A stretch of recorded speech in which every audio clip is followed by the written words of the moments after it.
Allez, salut les amis, on se retrouve aujourd'hui pour une nouvelle vidéo. Moi, c'est Lamine. Au travers de cette chaîne, j'aide les étudiants qui sont intéressés par les études en Ukraine à bien mener cette démarche. Donc, si toi aussi tu es intéressé par les études en Ukraine, deux choses à faire. La première des choses, c'est de t'abonner à cette chaîne en cliquant sur le bouton rouge s'abonner. Activer la cloche pour recevoir des notifications chaque fois qu'il y aura une nouvelle vidéo. La deuxième chose à faire, c'est de me contacter le plus rapidement possible si tu as déjà décidé de venir étudier en Ukraine. La deuxième chose à faire, c'est de me contacter le plus rapidement possible pour que je puisse obtenir une invitation ou bien une admission dans une université en Ukraine pour toi. Donc voilà. Aujourd'hui, on va s'intéresser à un sujet. Il y a un étudiant qui nous a laissé un message sur YouTube. Donc, on va lire son message et essayer de répondre ensemble à sa préoccupation. Donc, il écrit: Salut Lamine, ça fait déjà un moment que je te suis grâce à ta chaîne YouTube. Actuellement, je fais de petites activités qui m'ont permis d'économiser 5 millions de francs CFA. Merci beaucoup. En tout cas, si tu as déjà économisé 5 millions de francs CFA, c'est déjà une bonne chose. Et avec cet argent, je souhaiterais venir poursuivre mes études en Ukraine. Le problème, c'est que je n'ai aucun soutien financier de la part de ma famille. D'ailleurs, elle compte sur moi pour la scolarisation de mes frères et sœurs. Je veux vraiment venir en Ukraine pour augmenter mes connaissances et avoir un bon boulot pour m'occuper de ma famille. Que peux-tu me conseiller, toi qui es déjà en Ukraine? Réponds-moi vite. En fait, ce qu'il voulait dire peut-être, c'est est-ce que c'est possible, oui ou non, de venir étudier en Ukraine avec seulement que 5 millions de francs CFA sans aucun soutien de la famille? Avant de répondre par oui ou bien par non, essayons de voir ensemble la faisabilité de ce projet. Donc, globalement, 5 millions de francs CFA doit faire environ 10 000 dollars. Ça ne vaut pas 10 000 dollars, mais j'arrondis à 10 000 dollars. Donc, si vous avez 10 000 dollars et que vous devez étudier en Ukraine, déjà, si vous faites une faculté d'ingénierie, si l'étudiant veut faire une faculté d'ingénierie, l'année scolaire va lui coûter peut-être dans les environs de 2 000 dollars, plus autant pour ses autres charges, c'est-à-dire la nourriture, le logement, les déplacements, tout ça. Donc, grosso modo, disons qu'un étudiant va dépenser dans les environs de 4 000 dollars par année. Donc, 4 000 dollars moins 10 000 dollars, il te reste encore 6 000 dollars.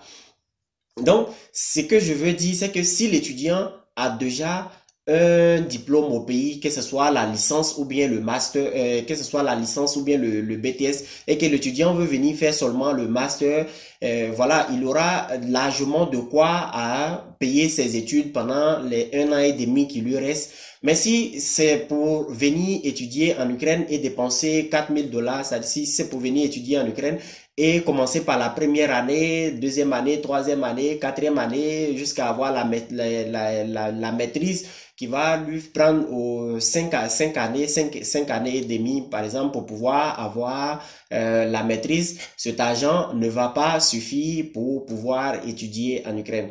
Donc, grosso modo, ce que je veux dire, c'est que si vous venez seulement pour faire l'année de maîtrise, vous avez suffisamment d'argent pour pouvoir avoir votre maîtrise avec ces 10 000 dollars que vous avez. Maintenant, si vous voulez venir commencer par la première année jusqu'à finir votre maîtrise, cet argent ne va pas suffire pour faire, comment dirais-je, pour terminer votre parcours scolaire. Ceci étant, je vais me permettre maintenant de donner quelques conseils. La première des choses que j'ai retenues de ce message, c'est que l'étudiant, il fait des activités qui lui ont permis d'avoir 5 millions de francs CFA. Donc, ce que je peux me permettre comme premier conseil, si vous faites une activité qui vous permet d'avoir 5 millions de francs CFA, est-ce qu'il n'y a pas moyen de développer cette activité pour que ça puisse vous donner 10 millions ou bien plus que ça? Ça, c'est la première des questions que cet étudiant doit se poser. Parce que il faut savoir que les études en Ukraine, sans l'aide de la famille, c'est très difficile. Alors que lui, il a déjà économisé 5 millions de francs CFA en faisant des petites activités. Est-ce qu'il n'y a pas moyen d'investir cet argent dans ces petites activités et pour que cette activité-là puisse lui rapporter plus? Ça, c'est la première question que je veux que cet étudiant se pose. Maintenant, la deuxième question, le deuxième truc que je veux savoir, est-ce qu'il n'y a pas moyen d'investir dans un autre secteur en Afrique qui pourrait permettre à cet étudiant d'avoir un revenu beaucoup plus élevé? Au lieu de venir peut-être dépenser tout ça ici en Ukraine. Non? Avant de te lancer dans cette procédure, avant de venir en Ukraine, je voudrais que tu regardes bien autour de toi. Est-ce qu'il n'y a pas moyen d'investir dans quelque chose d'autre qui peut te rapporter plus d'argent? Ou bien est-ce qu'il n'y a pas moyen de développer même l'activité que tu fais? Mais il y a une règle générale à retenir quand je parle d'investissement. C'est que la première règle d'or dans l'investissement, c'est de n'investir que dans des milieux que tu maîtrises bien. Si tu ne maîtrises pas un sujet, c'est pas la peine d'investir dans ce sujet. C'est pas parce que quelqu'un vient te parler de Bitcoin que tu vas investir tous tes 5 millions dans le Bitcoin. C'est pas parce que quelqu'un a réussi dans l'élevage que tu vas te mettre à investir dans l'élevage. Donc, avant d'investir dans un domaine quelconque, il faut vraiment avoir pris le temps de bien te former dans ce domaine. Les erreurs, ça peut arriver, mais quand on est bien formé, on évite le maximum d'erreurs.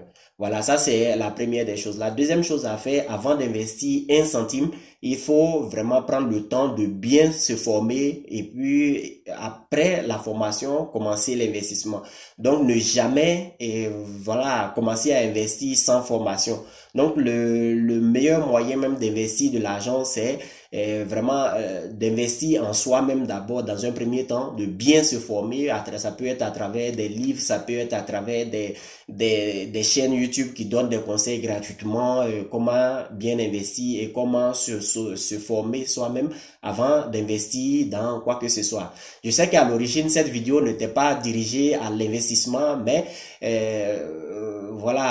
à cause du sujet qui parle d'argent, donc on ne peut pas parler d'argent sans parler d'investissement, on ne peut pas parler d'argent sans parler de formation personnelle, ainsi de suite. Donc voilà, si jamais tu as déjà un diplôme au pays, que ce soit le BTS ou bien la licence, et que tu veux venir seulement faire la maîtrise, et puis peut-être retourner au pays après pour chercher un boulot, voilà, tu peux le faire. Maintenant, si tu n'as aucun diplôme et que tu veux venir étudier en Ukraine, commencer par la première année jusqu'à avoir la maîtrise, ça sera très difficile pour toi. Je ne dis pas que c'est impossible. Il y a plusieurs personnes qui vont voir cette vidéo, qui vont dire, mais moi, je vis sans l'aide des parents, j'arrive à payer mes études, j'arrive à même aider la famille au pays étant en Ukraine.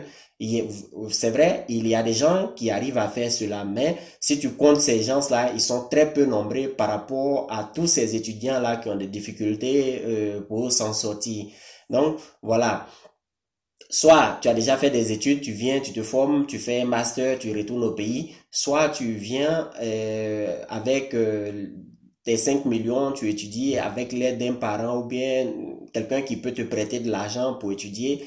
Ou bien tu essaies de regarder autour de toi, est-ce que dans ton milieu, il n'y a pas des activités que tu pourrais faire qui pourront t'apporter plus d'argent, d'autant plus que tu dis dans ce message que tu dois t'occuper de la scolarisation, tu dois t'occuper de la scolarité de tes frères et sœurs. Est-ce qu'il n'y a pas moyen d'investir dans des petites activités que tu fais actuellement pour pouvoir développer ces activités qui vont te rapporter plus d'argent?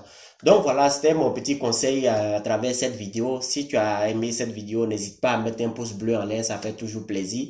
Partagez, commentez la vidéo avec vos amis. On se retrouve la prochaine fois pour une nouvelle vidéo. Ciao.